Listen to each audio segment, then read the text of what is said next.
भाजप खासदार मेधा कुलकर्णी आता आपल्या सोबत आहेत। ताई, तुम्ही आता रेल्वेच्या बैठकीला उपस्थित होतात। काही महत्त्वाचे प्रश्न तुम्ही रेल्वेच्या या सगळ्या प्रश्नांसंदर्भात मांडले, काय नेमके हे प्रश्न होते? प्रामुख्याने पुणे हे जरी राजधानीचं शहर नसलं तरी सुद्धा आपण त्याला कल्चरल कॅपिटल म्हणतो, एज्युकेशनल हब म्हणतो आणि IT सिटी पण म्हणतो, IT हब। पण पुण्यापासून अनेक ठिकाणची कनेक्टिव्हिटी खूप वीक आहे रेल्वेच्या दृष्टिकोनातून पाहता। तर याची मागणी केली। प्रामुख्याने राजधानी एक्सप्रेस पुणे राजधानी नसल्यामुळे पुण्यातून जात नाही, पण मी अशी मागणी केली की पुणे म्हणजे हैदराबाद दिल्ली ट्रेन जी आहे ती किंवा बेंगळुरू दिल्ली ट्रेन जी आहे ती त्याच्या कनेक्टिव्हिटीमध्ये पुणेमध्ये घ्यावं, म्हणजे मग त्या राजधानीचा लाभ पुणेकर नागरिकांना घेता येईल।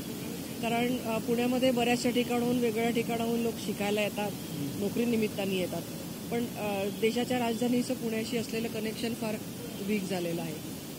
दुसरी प्रामुख्याने मागणी अशी केली मी की पुणे स्टेशन चं रिनोव्हेशन करणं अत्यंत आवश्यक आहे।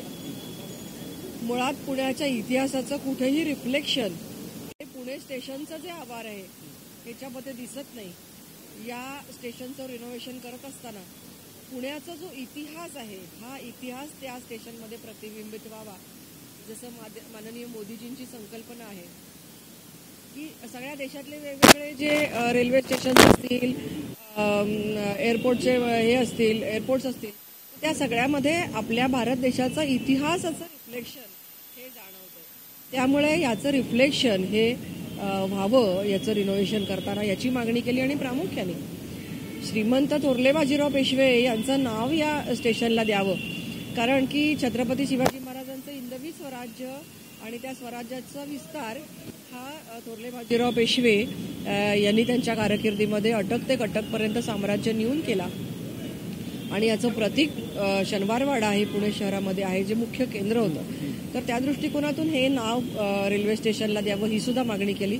त्याचबरोबर उदगीर आहे, बदलापूर आहे, नाशिक आहे, या ठिकाणच्या पुण्यापासूनच्या असलेल्या कनेक्टिव्हिटी सुद्धा खूप वीक आहेत। नाशिकला आता कुंभमेळा होणार आहे, कुंभमेळ्याच्या अनुषंगाने सुद्धा अनेक भाविक हे पुण्यापासून जातील, पण आज बाय रोड जावं लागतं, 6-6 तासाचा प्रवास आहे आणि ज्येष्ठ नागरिकांना अनेक भाविकांना त्याचा त्रास होणार आहे। तर त्या दृष्टिकोनातून लवकरात लवकर अशा प्रकारची ट्रेन चालू करावी, अशा आणखीनही काही मागण्या आहेत, पण प्रामुख्याने या मागण्या केल्या।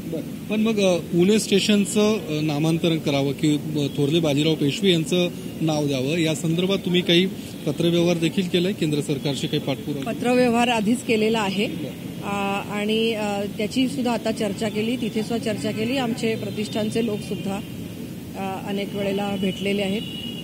तर या दृष्टिकोनातून पावलं जावीत याच्यासाठी म्हणून आजही त्याची आठवण करू। नेमकं प्रतिष्ठानच्याकडनं काय तुम्हाला सांगण्यात काय कधीपर्यंत होऊ शकते? हा मुद्दा विचाराधीन केलेला आहे, त्यामुळे याच्यावर विचार होईल आणि मला आशा आहे की लवकरात लवकर सकारात्मक निर्णय घेतला जाईल। धन्यवाद। काही यावर काही वाद पण होण्याची शक्यता आहे काही, कारण ज्या पद्धतीने तुम्ही जी काही मागणी आता करतायत थोरले बाजीराव पेशवे यांचं नाव पुणे स्टेशनला देण्यासंदर्भात काय?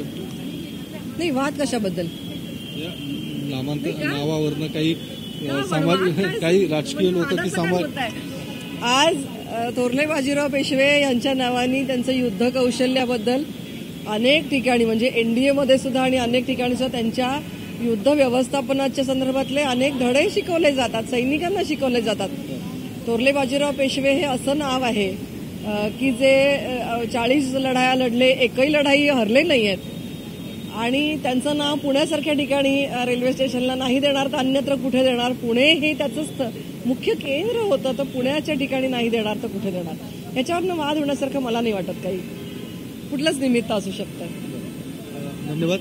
तर आजच्या या बैठकीमध्ये खासदार मेधा कुलकर्णी यांनी पुणे स्टेशनचं नाव बदलण्यात यावं आणि थोरले बाजीराव पेशवे यांचं नाव या पुणे स्टेशनला देण्यात यावं अशी मागणी आजच्या या बैठकीत केलेली आहे। तसा पत्रव्यवहार देखील त्यांच्याकडून करण्यात आलेला आहे।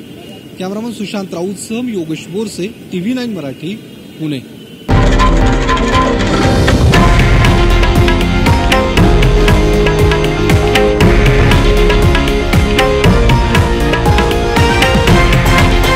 हे आहे देशातील नंबर 1 न्यूज नेटवर्क आणि आपण पाहत आहात TV9 मराठी, एकमेव.